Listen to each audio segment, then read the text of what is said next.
Hello बच्चों, तो आज के इस लेक्चर नंबर 3 में हम लोग और दो इम्पोर्टेंट क्वेश्चंस देखने वाले हैं जो कि एग्जामिनेशन पॉइंट ऑफ व्यू से काफ़ी इम्पोर्टेंट है। जैसा कि ये देखिए, ये हम लोग लेक्चर नंबर 2 और ये रहा लेक्चर नंबर 1 में कुछ मोस्ट इम्पोर्टेंट क्वेश्चंस देख रखे हैं। जैसा कि पता ही है कि हम अभी क्या किए हैं कि इम्पोर्टेंट क्वेश्चंस का एक सीरीज टाइप का बना दिए हैं। तो आते हैं आज के इस लेक्चर नंबर 3 पर।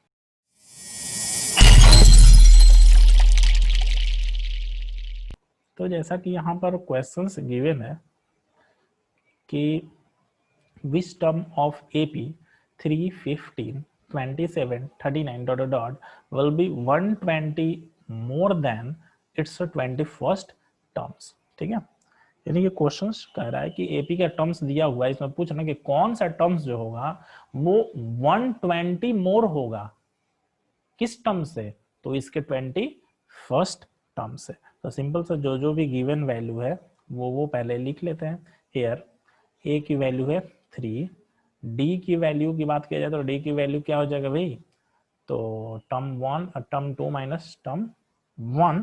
ठीक है, इट मीन्स कि 15 माइनस, हालांकि इसको A2 भी लिख सकते हैं, A2 माइनस A1, तो 15 माइनस 3, तो ये वैल्यू डी का हो जाएगा 12। ठीक है, तो सबसे पहले करते क्या है इसका कि 21st टर्म्स को हम लोग फाइंड आउट कर लेते हैं। तो लिखेंगे सो T21 इज इक्वल टू, ये काफी इंपॉर्टेंट है एग्जामिनेशन पॉइंट ऑफ व्यू से। ठीक है, तो ऑब्जेक्टिव में भी ये क्वेश्चन पूछता है। तो जैसा कि फॉर्मूला हमारे पास क्या है भाई, बेसिक फॉर्मूला याद रखिएगा आप लोग, a प्लस n माइनस 1 होता है फॉर्मूला में, n माइनस 1, और n की वैल्यू क्या है भाई, तो n का वैल्यू जो है 21, चूंकि देखिए 21 फाइंड आउट करने जा रहा है तो लिख देते हैं 21 माइनस 1 और इंटू डी। तो डी की वैल्यू अभी नेक्स्ट स्टेप में रख लेंगे हम लोग, ए की वैल्यू है 3 प्लस ये हो जाएगा कितना 20 इंटू डी की वैल्यू कितना है भाई, तो डी की वैल्यू है 12। ठीक है, तो वैल्यू आ जाएगा 3 प्लस 12 से 20 में मल्टीप्लाई करिएगा तो 240, इट मीन्स कि दोनों को ऐड करते हैं तो 243 आ जाता है। ठीक है, अब थोड़ा सा समझना, यहाँ पर कह रहा है ना कि 120 मोर होना चाहिए। ठीक है, T21 और T21 तो हमारा मिल गया 243, तो लिखेंगे यहाँ पर सो रिक्वायर्ड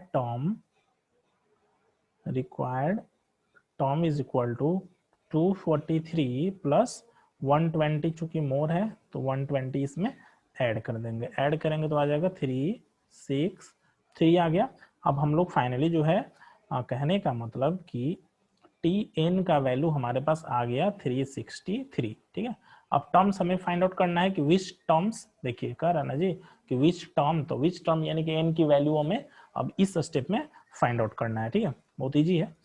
ठीक है, तो देखते हैं, अब हम लोग अप्लाई कर लेते हैं अपना फॉर्मूला का। ठीक है, तो देखिएगा T N is equal to A plus N minus 1 into D होता है फॉर्मूला। टी एन का वैल्यू हमारे पास है 63 इज इक्वल टू ए का वैल्यू वहीं से यूज कर लेंगे, और एन का वैल्यू इस स्टेप में नहीं पता है हमें। ठीक है, ध्यान दीजिएगा कि 21st इसमें नहीं लिखेंगे क्योंकि ये तो T21 जब फाइंड आउट कर रहे थे तब हम लोग 21 यूज किए थे। ठीक है, इसलिए यहाँ पर एन की वैल्यू कुछ भी नहीं है, और डी का वैल्यू तो सेम ही रहेगा दोनों कंडीशंस में, यानी कि 2 है ना जी, तो वो जो वैल्यू है यानी कि 12, तो लिख लेते हैं, यानी कि 12 है। तो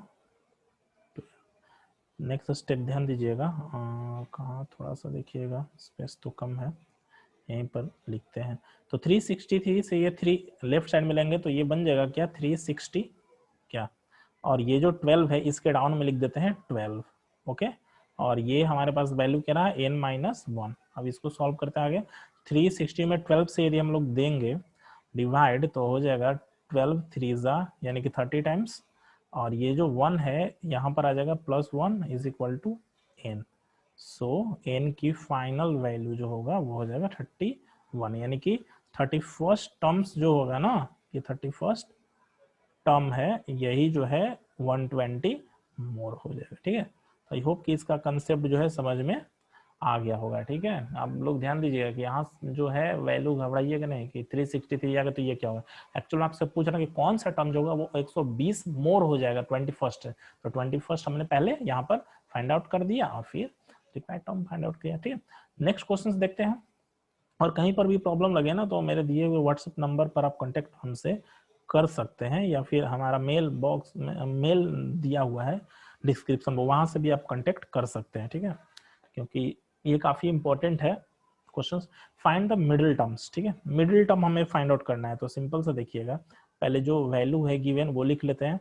तो here a is equal to क्या है, 10 है ना जी, और d इज इक्वल टू क्या है, तो d is equal to simple सा 7 माइनस 10 यानी कि a2 माइनस 7, तो वैल्यू आ जाएगा -3। ओके, अब थोड़ा सा ध्यान देना है, यहीं पर हम लोग फाइंड आउट कर लेते हैं tn, ठीक है, tn हम लोग निकाल लेंगे।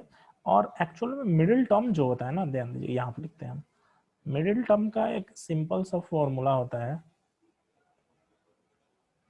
1/2 इंटू n+1। तो ये n+1 के लिए हम लोग क्या कर रहे हैं ना कि अब tn हमें फाइंड आउट करना पड़ेगा, ठीक है।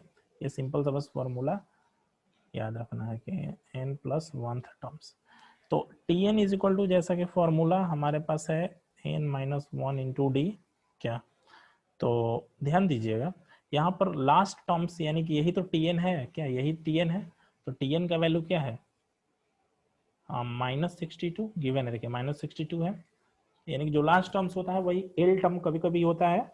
आगे जब जाइएगा, अभी क्वेश्चन जब बताएंगे तो वहां पे एल भी वैल्यू यानी कि लास्ट टर्म्स, या फिर यहाँ पर टीएन चूंकि कर रहे हैं तो इसलिए ये टीएन हो गया, ठीक है।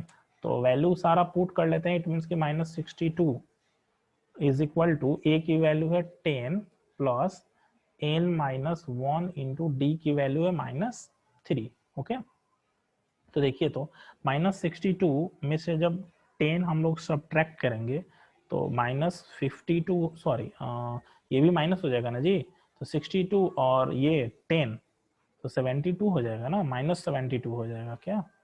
और ये जो 3 जो है ये डाउन में यहीं पर लिख लेते हैं, ठीक है, थोड़ा स्टेप स्किप कर देते हैं, आई होप कि आप लोग समझ में आ ही रहा होगा, इजी है।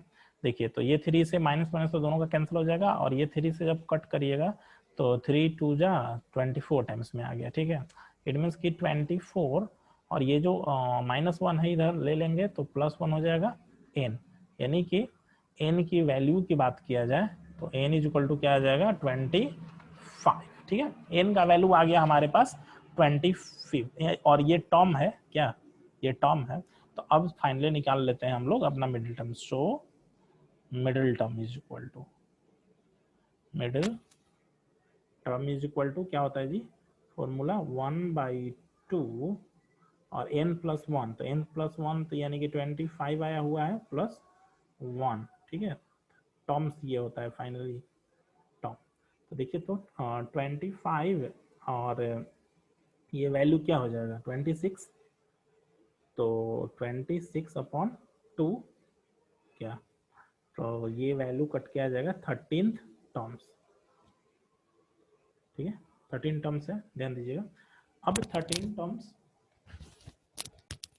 हमारे पास जो है आ गया है। अब हम लोग क्या करेंगे भाई, तो इसका 13th टर्म्स यानी कि मिडिल टर्म जो आया 13 आ गया, तो फाइनली 13 हमें निकालना पड़ेगा ना जी, t13 का वैल्यू निकालना पड़ेगा ना हमें कि आखिर वो वैल्यू क्या है, 13 टर्म्स आखिर वो है क्या। तो सिंपल सा फॉर्मूला, अब यहाँ पर एक कंसेप्ट यूज करिएगा, देखिए बहुत ईजी हो जाएगा।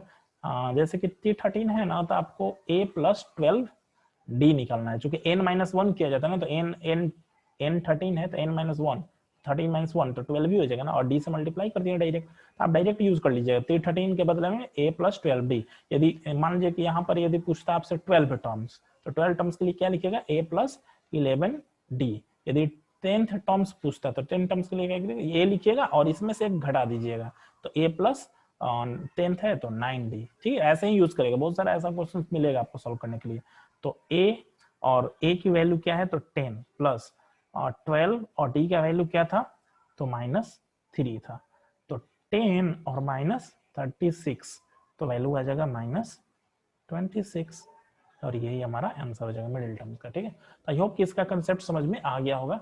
इसी तरह से नेक्स्ट वीडियो में नेक्स्ट 2 इंपॉर्टेंट क्वेश्चंस को करेंगे, तब तक के लिए गुड लक, बाय बाय।